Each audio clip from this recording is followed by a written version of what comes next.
பருப்பு பாயாசம் எப்படி செய்யுதுன்னு பார்க்கலாம். இது கன்னியாகுமரி டிஸ்ட்ரிக்டில் கல்யாண வீட்டில் இது ஒரு டிஷ். இது விசு ஓணத்துக்கும் கேரளாவில் பண்ணுவாங்க. இது ஈஸி மெத்தடில் எப்படி செய்யணும்னு பார்க்கலாம். இது சிறு பருப்பு 1 கப்பு, சுக்கு, ஏலக்காய், கிஸ்மிஸ், குட்டி குட்டி பீசஸாக கட் பண்ண தேங்காய் பால் எடுக்க தேங்காய், கேஷ்யூ நட், ஜவ்வரிசி 1/4 கப், சர்க்கரை எடுத்துக்கணும்.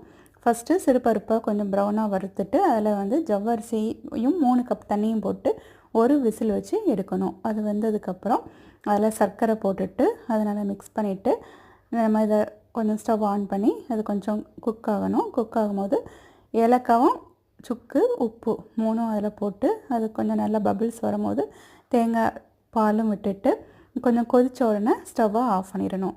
அப்புறம் அதில் நெய் போட்டு தேங்காய், கேஷ்யூ நட், கிஸ்மிஸ் போட்டுட்டு நல்லா ப்ரௌன் ஆன பாயாசத்தில் மிக்ஸ் பண்ணியாச்சுன்னா பாயாசம் ரெடி.